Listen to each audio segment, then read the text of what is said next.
नमस्ते बच्चों, physics vision 444 में आपका बहुत बहुत स्वागत है। तो हम पोटेंशियोमीटर पढ़ रहे थे। अब इसके अंदर हम पढ़ेंगे कंस्ट्रक्शन इसकी।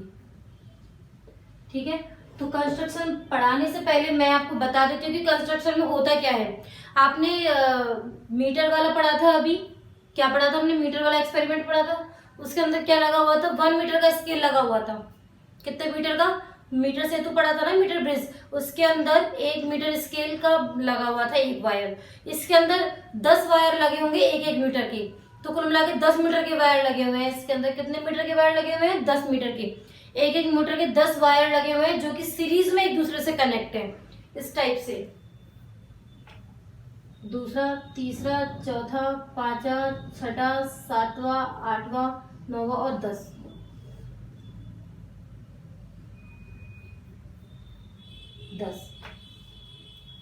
मतलब इसके जो दोनों पॉइंट है ना, ये पॉजिटिव पॉजिटिव एक पॉइंट पे ही होता है।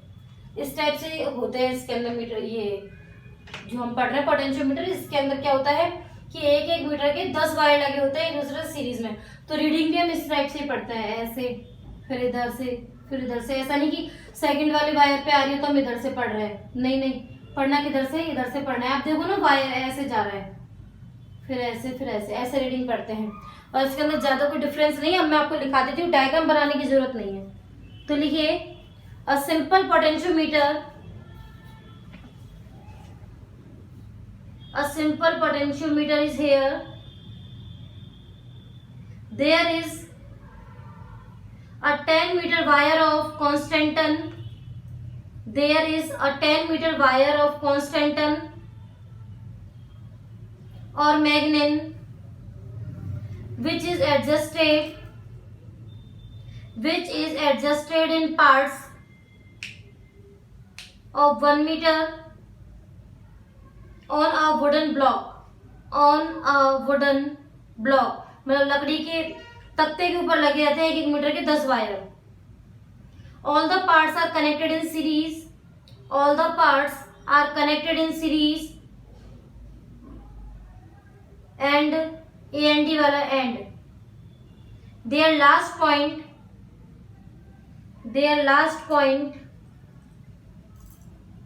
ऐसे देखो, their initial and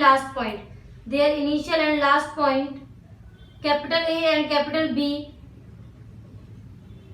are connected by a screw।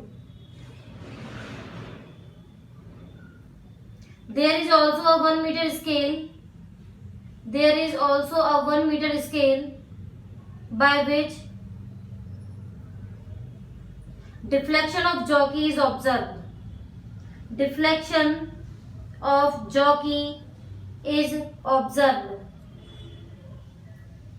Okay, तो ये हो गया आपका कंप्लीट। कंस्ट्रक्शन में ये चीजें होती हैं। फिर हम आपको एक सर्किट डायग्राम बताते हैं। उस सर्किट डायग्राम के अंदर क्या क्या चीजें वो देखिए आप। ठीक है, नॉर्मल सर्किट डायग्राम।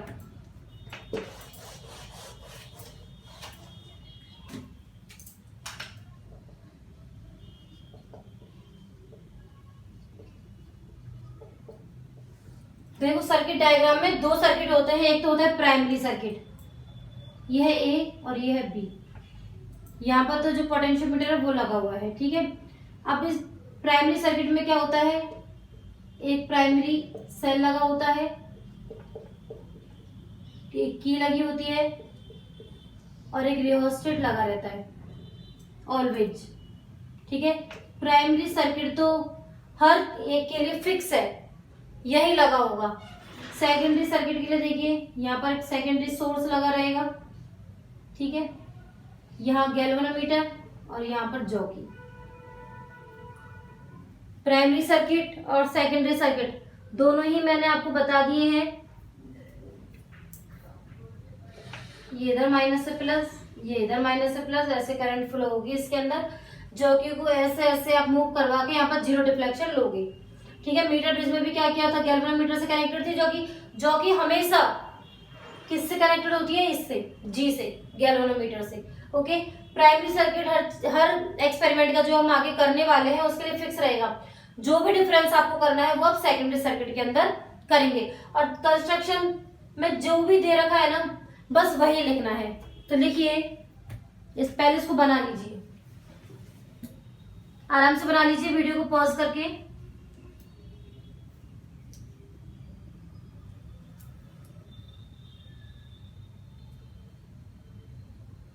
लिखिए,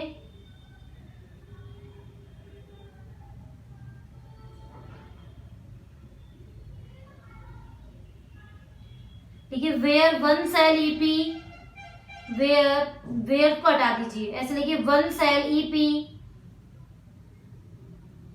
comma rheostat RH and key K1 is connected in series and key K1 is connected in series in between capital A and capital B point, in between capital A and capital B point,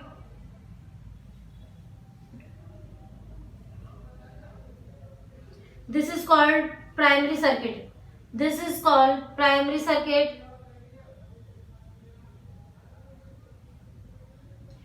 फिर लिखिए in the secondary circuit,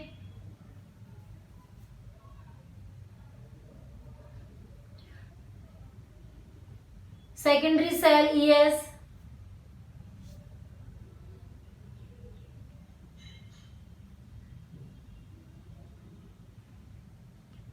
secondary cell ES connected with jockey through galvanometer, connected with jockey through galvanometer.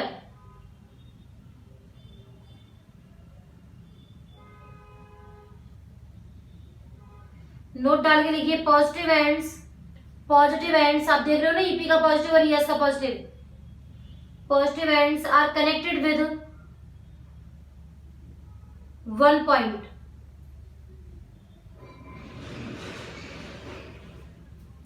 Heading डाल दीजिए principle of potentiometer, principle of potentiometer, heading डाल दीजिए।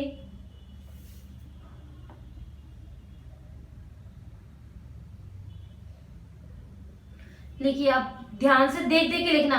When primary circuit is connected by, sorry, when primary circuit is completed by, primary circuit को हम complete करते हैं, ठीक है। When primary circuit is completed by switching की के, स्विचिंग की के मतलब के को ऑन करके, एक current flow from wire A B, कि जब हम प्राइमरी सर्किट की के को क्या कर देते हैं, ऑन कर देते हैं, तो करंट फ्लो होना स्टार्ट हो जाती है।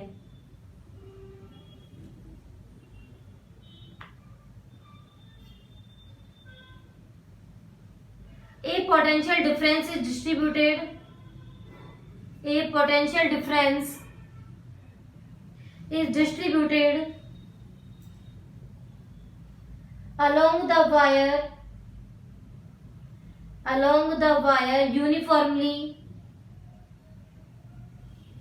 uniformly by cell EP,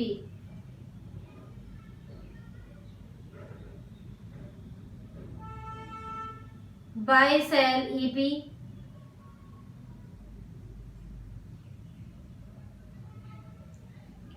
ठीक है। This potential difference can be changed by changing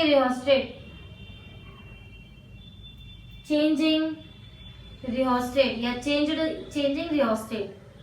आगे बस हमने कि जैसे हम करंट की को ऑन करते हैं, करंट फ्लो होने लगती है, पोटेंशियल डिफरेंस चेंज होने लग जाता है, और जो पोटेंशियल डिफरेंस चेंज हो रहा है उसे हम रियोस्टेट को हिलाकर या सेट करके उसको कम कर सकते हैं। इसी के अंदर हेडिंग डाल दीजिए पोटेंशियल ग्रेडियंट, पोटेंशियल ग्रेडियंट। इसको इंपॉर्टेंट लगा देना, ये पूछा जाता है।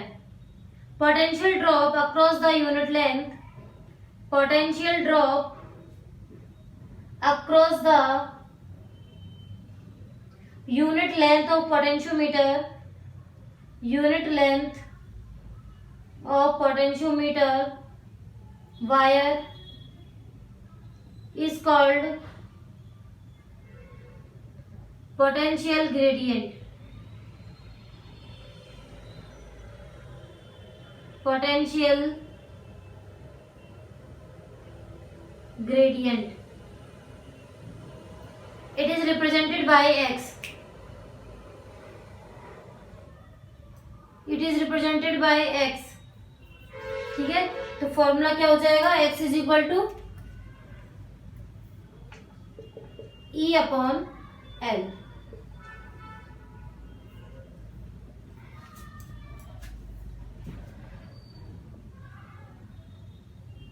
यूनिट लिखिए, पहले तो ये लिख लो E क्या है, यहाँ पर E लिखिए, E here E is the potential drop across the whole wire, potential drop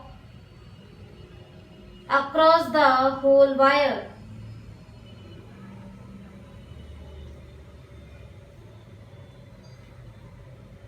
capital L लिखिए या स्मॉल l कुछ भी लिख सकते हैं। Total length of wire, total length of wire, unit लिखिए इसकी, unit of potential gradient is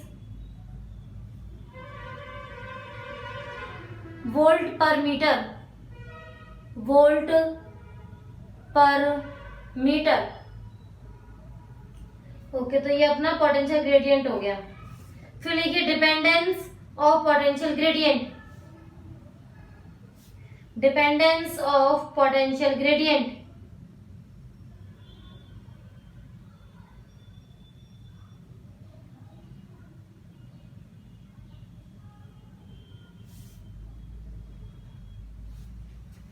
अब आप एक फॉर्मूला इसका ध्यान रखोगे, x इज इक्वल टू होता है रो आई, के आई अपॉन ए, के आई ए की वैल्यू होती है पाई आर स्क्वायर, एरिया होता है ना। इस फॉर्मूले को ध्यान रख लोगे तो आपको डिपेंडेंसी पता चल जाएगी। अभी देखो इसको उतारो, मैं बताती हूँ कैसे।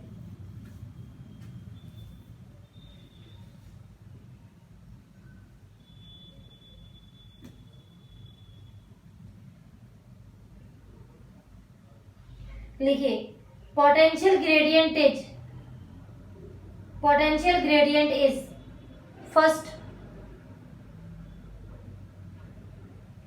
proportional to current I, proportional to current I,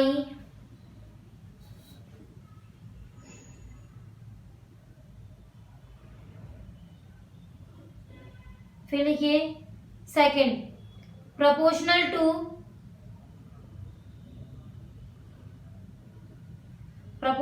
to resistivity, proportional to resistivity, देख रहे हो ना resistivity, और रेजिस्टिविटी के ब्रैकेट में लिख देना रेजिस्टेंस पर यूनिट लेंथ,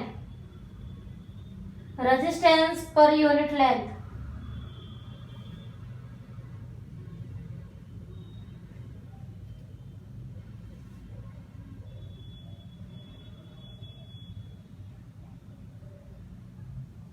फिर लिखिए third proportional to specific resistance के, proportional to specific resistance capital K,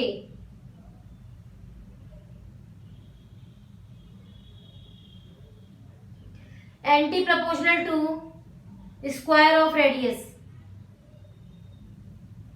anti proportional to square of radius। इससे आपको पता चल जाएगा। फिफ्थ और लिख लीजिए depends on nature of the material, depends on nature of the material.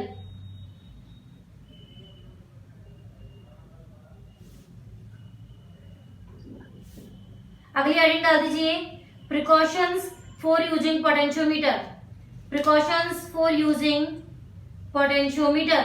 कि हमें कौन कौन से प्रिकॉशन रखने पड़ेंगे ये पोटेंशियोमीटर को यूज करने के लिए। ये वाले जो प्रिकॉशंस है ना बेटा, ये जो प्रिकॉशंस आपको दिए हुए हैं इन्हें आप हर एक्सपेरिमेंट के अंदर लिख भी सकते हो। जैसे पोटेंशियोमीटर का एक्सपेरिमेंट है, आप इनमें से कोई भी 2-3 प्रिकॉशंस लिख दीजिएगा और आपका काम हो जाएगा। तो पहला लिखिए the EMF of the electric source, the EMF मतलब कि जो बैटरी लगाई हुई है, the EMF of the electric source used in the primary circuit, used in the primary circuit should always be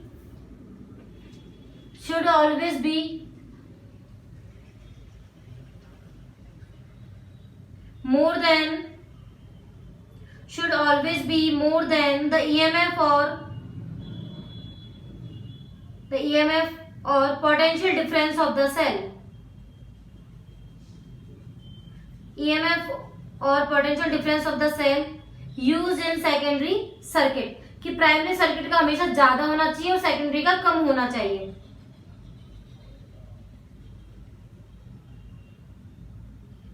second लिखिए, all the positive ends of the source of primary and secondary circuit must be connected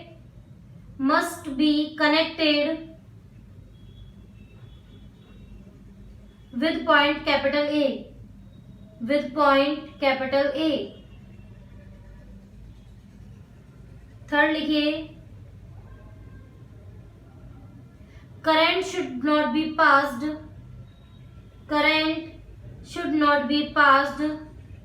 through the potentiometer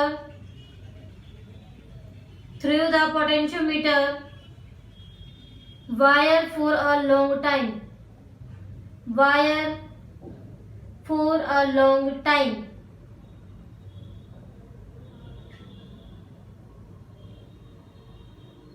फिर लिखिए next,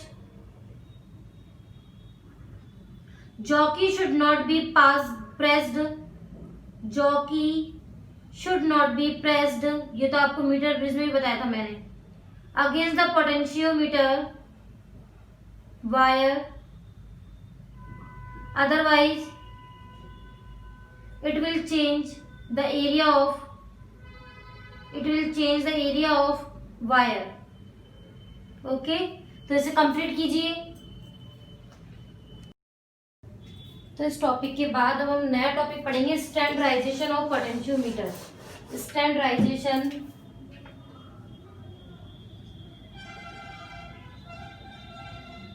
of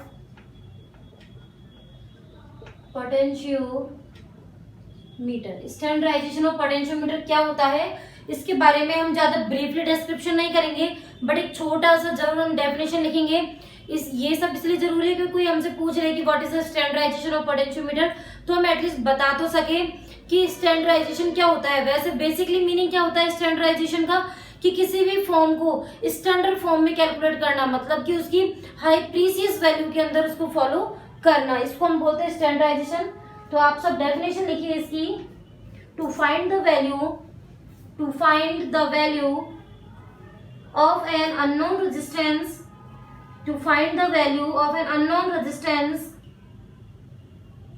by a potentiometer,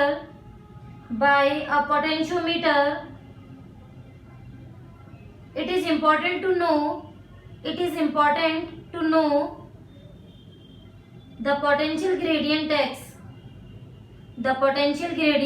x.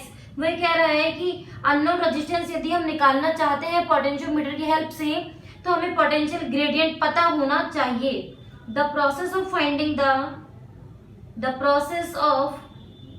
Finding the actual value of potential gradient is called standardization of potentiometer. Okay, तो यही लिखना था अब आपको इसके अंदर स्टैंडर्डाइजेशन में. ठीक है, अब हम नेक्स्ट है sensitivity of potentiometer.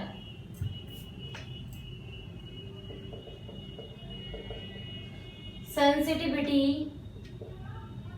Of potentiometer. Sensitivity क्या होती है ये हम देखते हैं. लिखते हैं हम इसके अंदर, द सेंसिटिविटी ऑफ पोटेंशियोमीटर. एक भी वर्ड बेटा ऊपर नीचे नहीं लिखवाऊंगी मैं आपको, वर्ड टू वर्ड और एग्जैक्ट लैंग्वेज लिखवाऊंगी कि इसी को आप एग्जाम में लिख के आ सको। The sensitivity of potentiometer is determined on the basis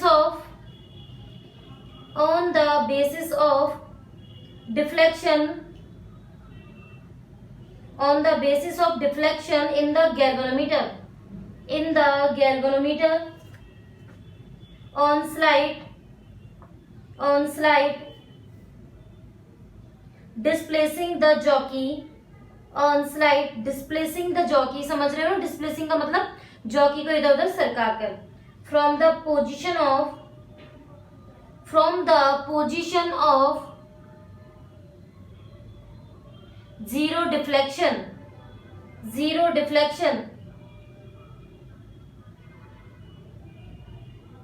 The sensitivity of a potentiometer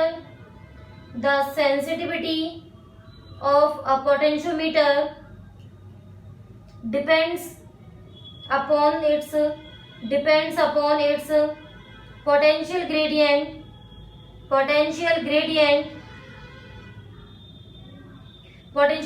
पर डिपेंड करता है। if the value of potential gradient is x,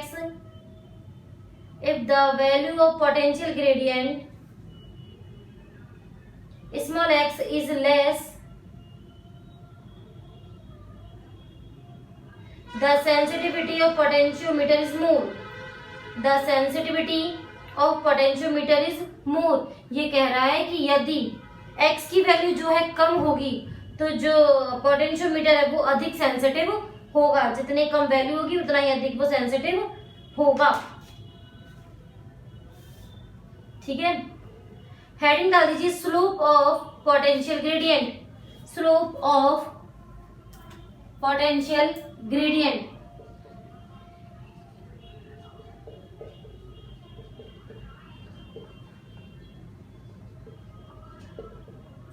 अब बताइए पोटेंशियल ग्रेडियंट होता क्या है? x is equal to E/L।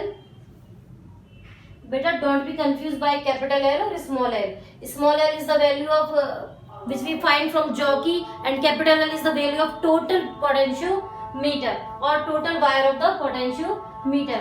तो जो हम इसकी ग्राफ है वो हम इस टाइप से बनाएंगे, बिल्कुल लीनियर, क्योंकि एक दूसरे पर डिपेंड कर ही रहे हैं तो इसका ग्राफ बिल्कुल लीनियर बन जाएगा। और जो हम इसका ग्राफ लेते हैं वो हम थीटा के अंदर लेते हैं, तो जो स्लोप होगा वो tan थीटा के अंदर होगा।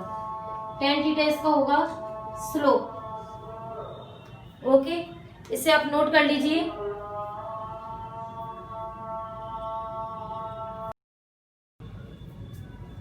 तब हम नेक्स्ट टॉपिक करते हैं। इसमें एग्जांपल है 6.5 जो आपको नहीं करना है। एग्जांपल नंबर 6.6 हम लोग करेंगे।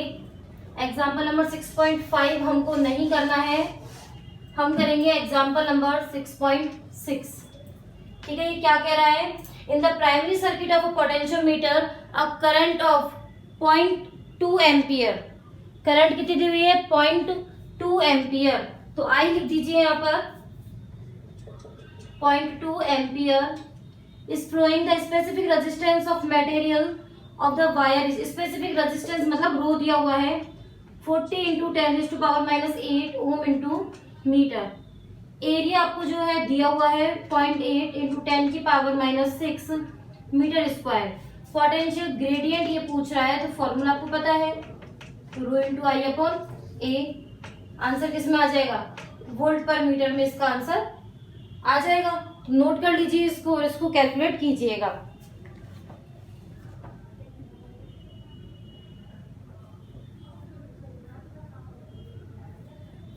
ओके, अब हम जो है इसके एप्लीकेशंस पे आ जाएंगे। Application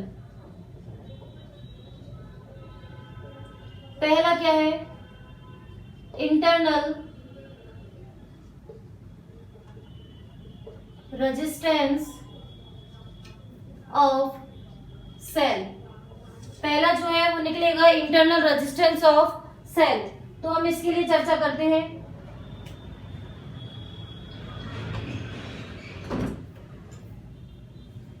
internal resistance of cell.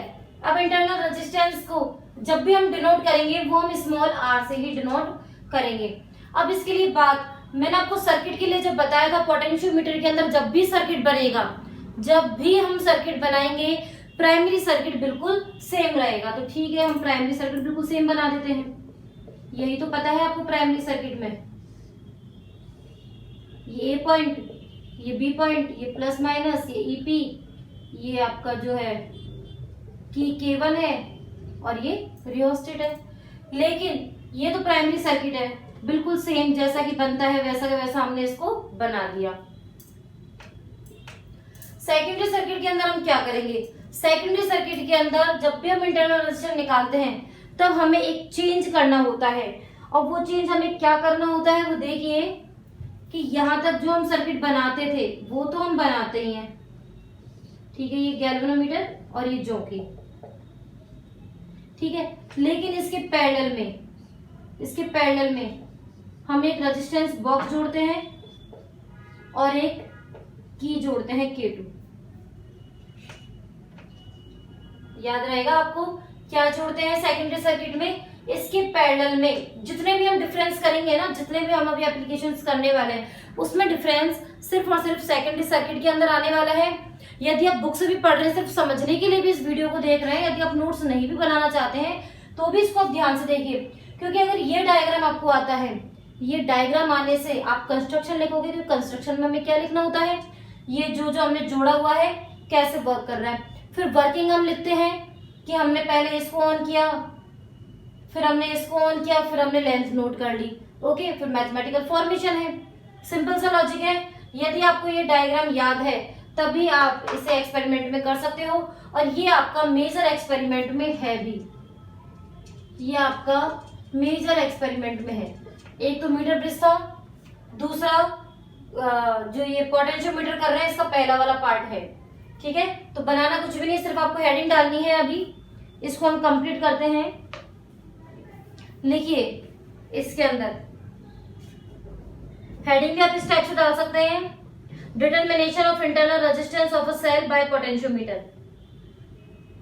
Determination, वैसे इस फॉर्मूले का भी प्रूफ है, कई टीचर्स आपको इस फॉर्मूले का भी प्रूफ कराएंगे, लेकिन इस फॉर्मूले के प्रूफ की आपको कोई भी जरूरत नहीं है, बिल्कुल भी जरूरत नहीं है इस फॉर्मूले के प्रूफ की, हमको ये डायरेक्ट ही करना है, ठीक है। लिख दिया heading, determination of internal resistance of a cell by potentiometer. फिर हेडिंग डाल दीजिए सर्किट डायग्राम, हेडिंग डाल दीजिए सर्किट डायग्राम और उसमें ये बना लीजिए सर्किट डायग्राम। हेडिंग डाल के आप इसे बना लीजिए। वीडियो को पॉज कर देना क्योंकि मैं आगे बढ़ रही हूँ।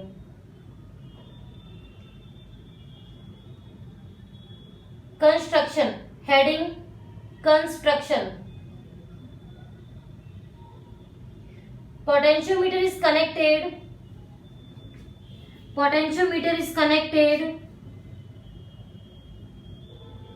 in a primary circuit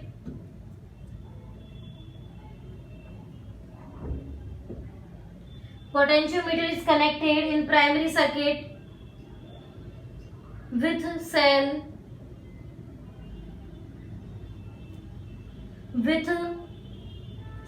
EP, with cell EP. इस लाइन को ध्यान रखना, ये जो 3 लाइनें है ना हर बार सेम लिखनी है प्राइमरी सर्किट के लिए, मैं हर बार नहीं लिखाऊंगी आपको, ठीक है। पोटेंशियोमीटर से स्टार्ट करना, potentiometer is connected in primary circuit with cell EP. फिर देखो ईपी के बाद क्या जुड़ी हुई है, की K1 एंड रियोस्टेट RH। ये लाइन आपको हमेशा लिखनी है, ठीक है। जब भी मैं कहूंगी ना बेटा पुरानी लाइन लिख लो तो इतनी सी लाइन लिखनी आनी है। फिर लिखिए in secondary circuit the cell of which internal resistance is to be determined, internal resistance is to be determined, is connected with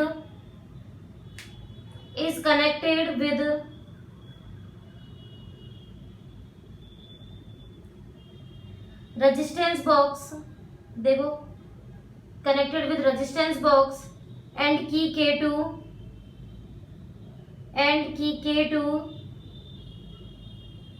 in parallel, parallel में जुड़ा हुआ है। फिर क्या लिखोगे, positive end of cell is connected with, positive end of cell is connected with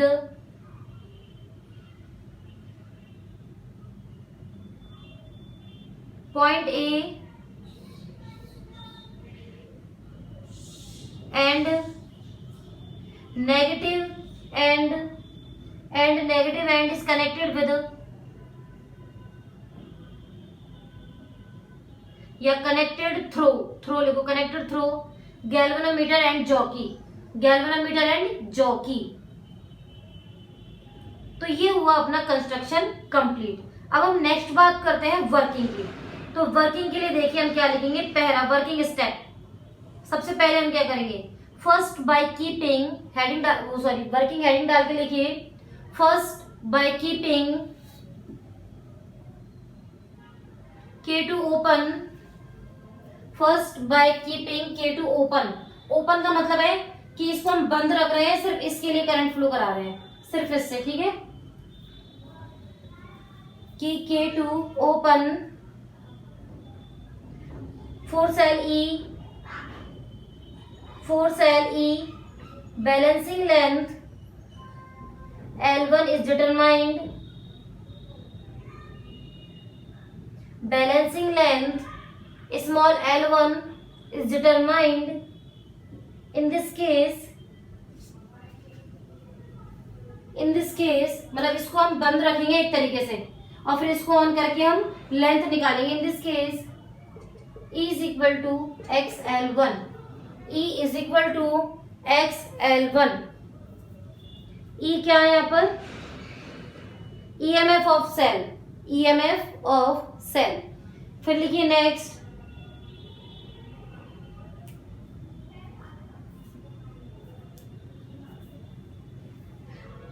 now by applying a resistance मतलब resistance box दिया हुआ है ना यहाँ से, now by applying a resistance capital R from resistance box K2 is closed and then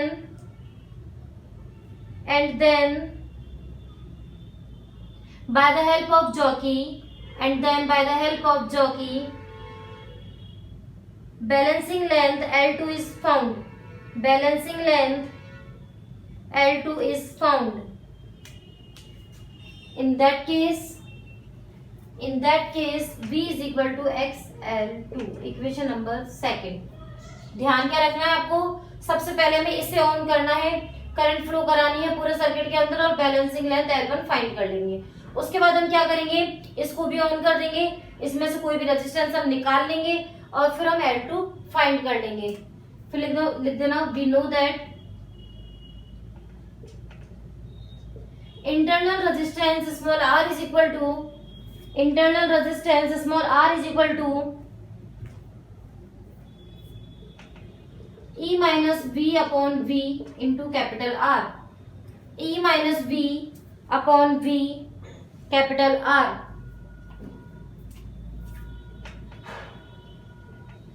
From equation first and second, R is equal to E की value XL1, V की value XL2, इस वाले V की value भी XL2, यहाँ हो गया R। तो formula total R is equal to क्या आया, L1 minus L2 upon L2 into capital R।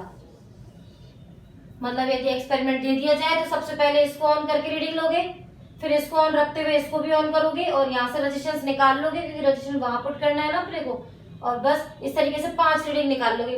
Resistance निकाला, एक रीडिंग ले ली, दूसरा रेजिस्टेंस निकाला, दूसरी रीडिंग, तीसरा रेजिस्टेंस, तीसरी रीडिंग, इसमें कोई डिफरेंस नहीं आएगा। तो पूरा आपका फॉर्मूला इसे नोट कर लीजिए।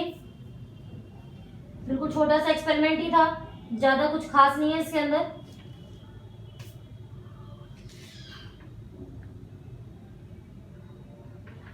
एग्जाम्पल नंबर 6.7 बिल्कुल भी नहीं करना है ये आपको, जो छुड़वा दिया गया है उसको छोड़ना ही है।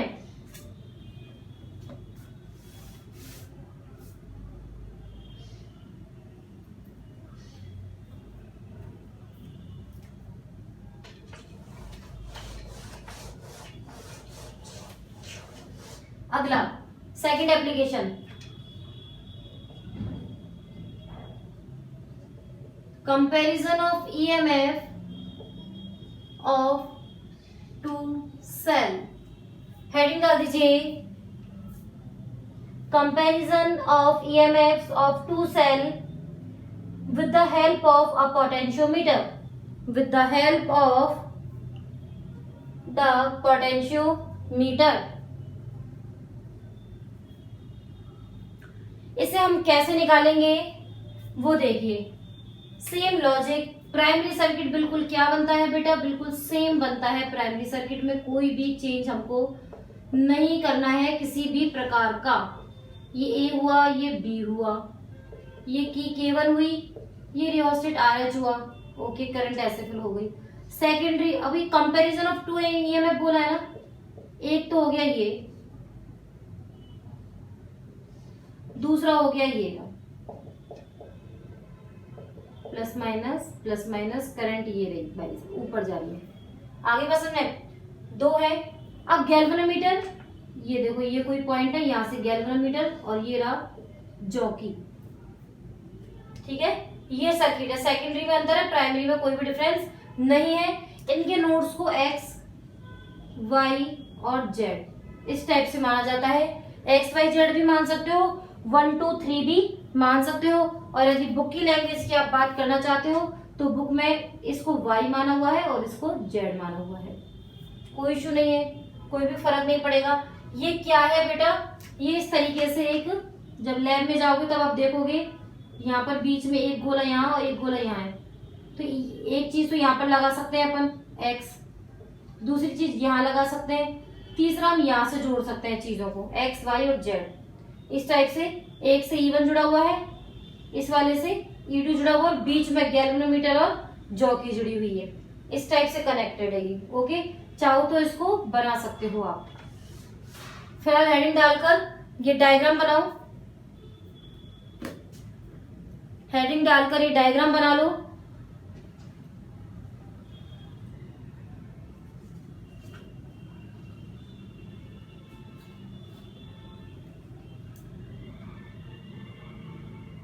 Diagram complete. अब हम क्या लिखेंगे, कंस्ट्रक्शन। हम हमेशा यही लिखते हैं ना सबसे पहले, तो स्टार्ट हो जाइए कंस्ट्रक्शन लिखना। कंस्ट्रक्शन में प्राइमरी सर्किट की लैंग्वेज सेम टू सेम लिख दीजिए। कंस्ट्रक्शन लिखिए और कंस्ट्रक्शन में प्राइमरी सर्किट की लैंग्वेज सेम लिख दीजिए।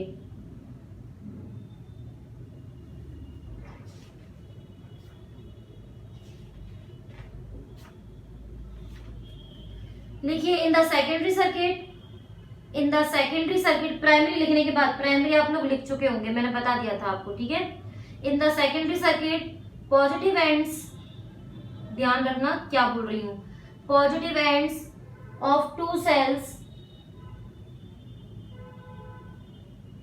ब्रैकेट में लिख देना E1 and E2, for which EMF are to be compared, EMF are to be compared,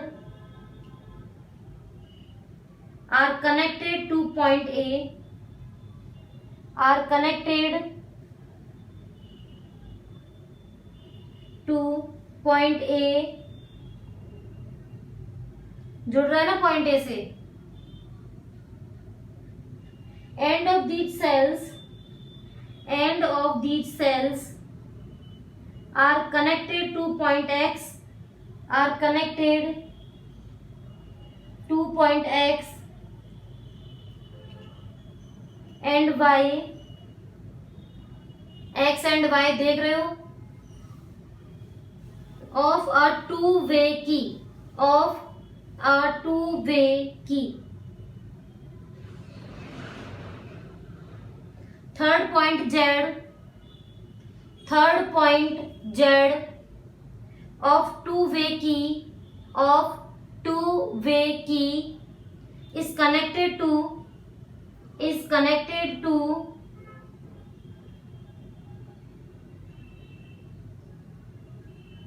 galvanometer and jockey, galvanometer and jockey।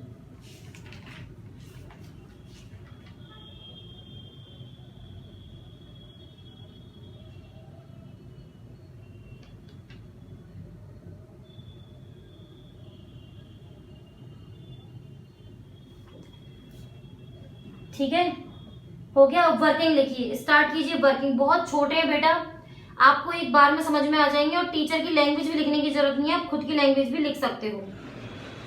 Working, by applying की K1, सबसे पहले की को ऑन करना होता है, ठीक है। बाय अप्लाइंग की K1 primary circuit is completed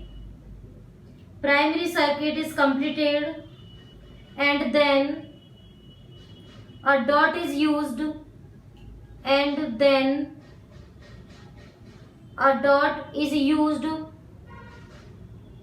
between x and z of two-way key। मतलब सबसे पहले हम क्या करेंगे, इसको ऑन करेंगे और इन दोनों के बीच में की डालेंगे। इन दोनों के बीच में की डालने का मतलब ये होता है कि अब ये वाला सर्किट कंप्लीट हो गया है, ये वाला। अब जो भी लेंथ निकालेगा ना, E1 के लिए निकालेगा, ठीक है। कि इन दोनों के बीच में की डालने का मतलब क्या है कि ये वाला सर्किट ये आ गया है, कंप्लीट हो गया है ये पूरा सर्किट। और अब ये जो लेंथ निकलेगी ना बैलेंसिंग लेंथ जॉकी की मदद से, वो E1 के लिए निकलेगी, ठीक है। And then by the help of jockey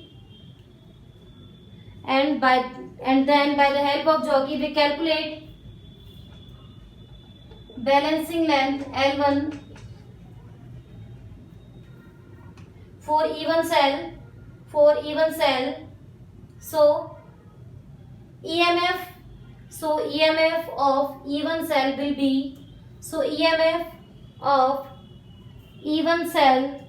be, उतार लो बोर्ड पे से ये लाइन को।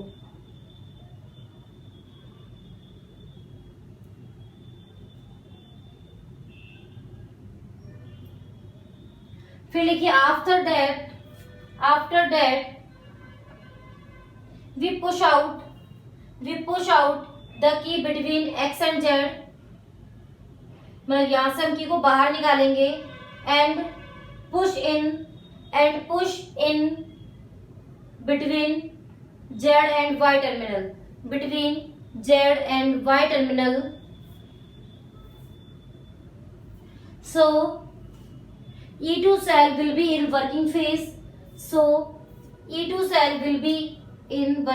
अब E1 नहीं आएगा, E2 सेल वर्किंग में आ जाएगा, ठीक है। And bye the help of jockey we get the balancing length L2। So the EMF of E2 cell will be, E2 is equal to x L2। ये लिख लिया आपने। उसके बाद देखिए from equation first and second E1 upon E2 is equal to क्या हो जाएगा, XL1 upon XL2। E1 upon E2 क्या हो जाएगा, L1 अपॉन L2। ये लीजिए, ये रेशो निकल गया। पहले इसमें की डालनी है, लेंथ L1 निकालनी, फिर इसको हटा के इसमें की डालनी है, फिर लेंथ L2 निकालनी है, और ये लो जी रेशियो निकल जाएगा।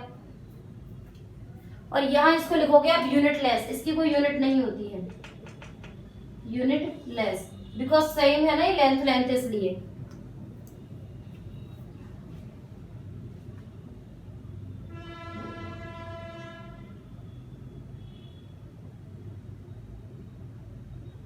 नोट डाल के लिखिए,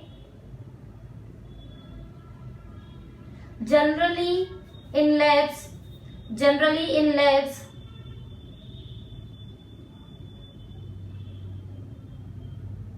E1 is equal to Lagrange cell. वहीं पे बताया जाएगा आपको लैब के अंदर की Lagrange सेल क्या होता है। E1 is equal to Lagrange cell, ध्यान रखना E1 की जगह कौन सा सेल लेते हैं, Lagrange cell. And E2 is equal to Daniell cell. Okay, तो बच्चों आपके सिर्फ 3 एक्सपेरिमेंट और बचे हुए हैं, उसके बाद ये चैप्टर कंप्लीट हो जाएगा, तो वो तो हम नेक्स्ट क्लास में करेंगे। तो इससे पहले आप फटाफट से क्वेश्चन आंसर्स पे आ जाइए। टेक्स्ट बुक क्वेश्चंस हम करा देते हैं आपको, जितने जरूरी क्वेश्चंस हैं हम करा देते हैं। पहला है मल्टीपल चॉइस पे आइए। Multiple choice questions are must, तो मल्टीपल चॉइस पे ही आ जाइए। पहला क्वेश्चन मल्टीपल चॉइस में, the Kirchhoff first and second law are based on, कर सकते हो आप, the total potential difference between A and B pointing in following. ये हो पाएगा आपसे? बिल्कुल हो पाएगा। पोटेंशियल डिफरेंस पूछ रहा है, क्या हो जाएगा पोटेंशियल डिफरेंस? जीरो होगा। जीरो होगा या फिर क्या होगा बताओ? सेकंड का आंसर दो भाई। R1 माइनस R2 क्या होगा? R1 minus R2। अगर यहाँ पर R2 माइनस R1 होता तो ये गलत होता। ठीक है, कहां से जा रही है करंट? R1 से कहां तक जा रही है? R2 तक, तो R1 माइनस R2 होगा इसका आंसर। थर्ड आपको खुद को करना है। फिर फोर्थ है व्हीटस्टोन ब्रिज का है बेटा। In Wheatstone bridge the position of battery and galvanometer is exchange mutually, then the new balance position will be. कैसी हो जाएगी? यदि हम इनको एक्सचेंज कर देंगे तो क्या हो जाएगा? अनचेंज, कोई चेंज नहीं आएगा। क्वेश्चन नंबर 5, आपको देखो बहुत सारे बताए हुए हैं मैंने, ऐसे पोटेंशियल डिफरेंस पूछा है ना, तो सबसे पहले तो जो आपको सीरीज और पैरेलल कॉम्बिनेशन दिया हुआ है इसको आप सॉल्व करोगे। इस कॉम्बिनेशन को आप सॉल्व करना जानते हो ना, सीरीज और पैरेलल कॉम्बिनेशन को। इस कॉम्बिनेशन को सॉल्व करोगे, उसके बाद फॉर्मूला कौन सा लगाओगे? V is equal to I R. V is equal to क्या लगा दोगे? I R. वहां से आपका आंसर आ जाएगा। 6, the current in the given circuit will be, ये हम करा देंगे आपको। क्वेश्चन नंबर 6 मैं कराऊंगी।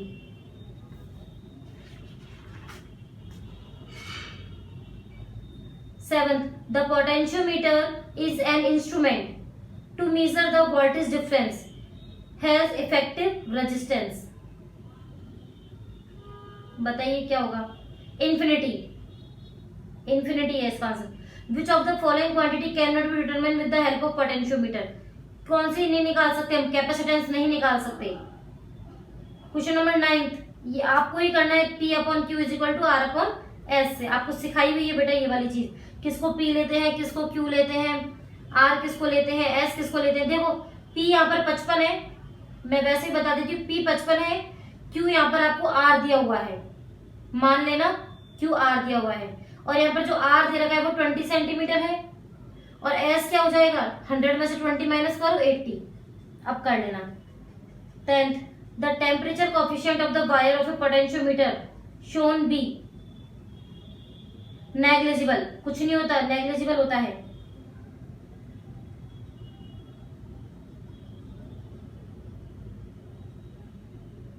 इंटरनल रेजिस्टेंस ऑफ, ये आपके लिए इंटरनल रेजिस्टेंस पूछ रहा है। इसका एक्सपेरिमेंट किया है अभी हमने, फर्स्ट एक्सपेरिमेंट, उससे होएगा। ये फॉर्मूला ही पुट करना है सिर्फ डायरेक्ट। 12 और 13 अभी नहीं होंगे आपसे, ये हम करा देंगे। ठीक है, वेरी शॉर्ट्स पे आ जाइए। Write down the mathematical form of Kirchhoff law, बिल्कुल आसान है। On this conversion law the Kirchhoff law second law, देखो सेकंड भी हो जाएगा, थर्ड हो जाएगा आपसे। ये फोर्थ में प्रिंसिपल बोला है, हो जाएगा। फिफ्थ पोटेंशियल ग्रेडियंट बिल्कुल बता रखा है आपको। 6th question, what will happen the EMF of the all used in primary circuit of a potentiometer is less than the EMF of the secondary circuit of potentiometer. तो लिखिए, इसका answer लिखो। Question number 6 का answer लिखो very short में। The EMF of cell used in the, बेटा जितने भी क्वेश्चन छोड़े हैं ना, ये मानो इनके आंसर आपके नोट्सों में ही है। ठीक है, घबराने की जरूरत नहीं है। The EMF of cell used in the primary circuit of potentiometer should be more than the EMF of the unknown cell used in secondary circuit। ये पहले भी बता चुकी हूँ मैं आपको। used in secondary circuit if it is not possible then the balanced position of potentiometer cannot be known मतलब नहीं ज्ञात कर सकते। 7th हो जाएगा आपसे। 8th क्वेश्चन क्या है? In a potentiometer wire the cross sectional area of wire must be uniform throughout its length. Why? Uniform क्यों होना चाहिए? सीधा सा आंसर है बिकॉज सो दैट, ऐसे देखो इसका answer, so that potential gradient, क्योंकि पोटेंशियल ग्रेडियंट डिपेंड करता है ना इस पर, so that potential gradient on whole wire remains constant, question number 9, for the standardisation of a potentiometer which cell is used excluding Daniell cell? तो लिख दो cadmium cell, cadmium cell. 10th question, how you can increase the sensitivity of potentiometer? लिखो by decrease the value of potential gradient, by decrease the value of potential gradient. Question number 11 अभी नहीं होगा आपसे, question number 11 और 12 और 13 ये हम अभी करेंगे आपके, ठीक है, अगली क्लास में कोशिश करेंगे। शॉर्ट आंसर टाइप क्वेश्चन में देखिए, फर्स्ट सेकंड, शॉर्ट आंसर में तो आपके हो रहे हैं, फर्स्ट हो रहा है, second, third, fourth, fifth, six, seventh तक हो रहे हैं आपसे, सेवंथ तक तो कंटिन्यू हो रहे हैं, एट्थ का भी आपने नहीं पढ़ा है।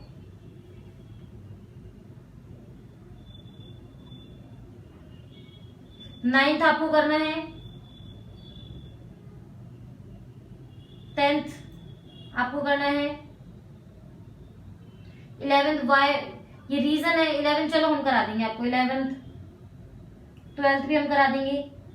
नेक्स्ट है 13, write down 2 precautions in the experiment of potentiometer. आपको बहुत सारे लिखा रखे, 2 लिख देना कोई भी, ठीक है। 14 और 15 अभी नहीं होगा क्योंकि इसकी हमने थ्योरी नहीं पढ़ी है। अब यदि मैं न्यूमेरिकल प्रॉब्लम की बात करूँ कि कौन सी आपसे हो जाएगी, तो उसके लिए देखिए numerical problem number second, numerical problem number second आपसे हो जाएगी। मैं आपको बता देती हूँ, ये आपको क्या दिया हुआ है, एक्स दिया हुआ है, 3 ओम दिया हुआ है, 40 दिया हुआ है, 60, P upon Q is equal to R upon S लगाइए। और यदि आपको याद ना रहे तो यहाँ पर जो P की वैल्यू है वो है X, P की वैल्यू X है, Q की वैल्यू 3 ओम है, R की वैल्यू 40 है, S की वैल्यू 60 है। अब तो करिए, बिल्कुल होगा ये आपसे। क्वेश्चन नंबर 3, ये वही है, सर्किट लागू करके करना है ये आपको, ये आप खुद ही करोगे। क्वेश्चन नंबर 3 में सर्किट लगा के करना है। ये हो सकता है कि मैं आपको इक्वेशंस बता दूं कि कौन कौन सी इक्वेशन बन रही है, ठीक है, इसकी इक्वेशंस मैं आपको सिखा दूंगी। क्वेश्चन नंबर 5 काट दीजिए, नहीं करना है आपको। 4th मैं कराऊंगी, 4th आपको मैं कराऊंगी, है ना। 1st, 3rd, 4th ये मैं कराऊंगी। 5th काट दीजिए, 5th नहीं करना है हमको। क्वेश्चन नंबर 6, इसका भी आइडिया हम देंगे आपको कैसे करना है। 7th भी करेंगे। 8th देखिए, 8th हो जाएगा आपसे। 8th में क्या दिया हुआ है, 8th हो जाएगा। और 9th कट कर दीजिए, 9th नहीं करना है, 9th हमको नहीं करना है। 8th देखिए क्या दिया हुआ है, in an experiment of potentiometer the balance position obtained 4.2 meter, 4.25 meter. Question number 8 देखिए,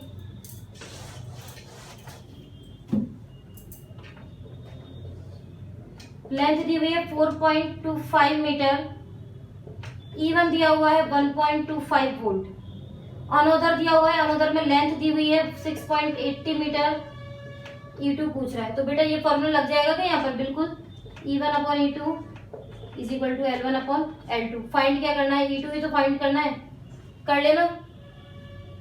इसका जो आंसर आएगा वो किस में आएगा, E2 का वोल्ट पर मीटर में इसका आंसर आएगा। और आंसर आ कितना रहा है, वो है 2 वोल्ट, सॉरी X नहीं है, E है, 2 वोल्ट इसका आंसर आएगा। ओके, और बाकी जो है हम नेक्स्ट क्लास के अंदर पढ़ेंगे। तब तक के लिए कैरी ऑन, काफी अच्छे से मेहनत कीजिए, ऑफलाइन ऑनलाइन दोनों क्लासेस पे ध्यान दीजिए प्रॉपर।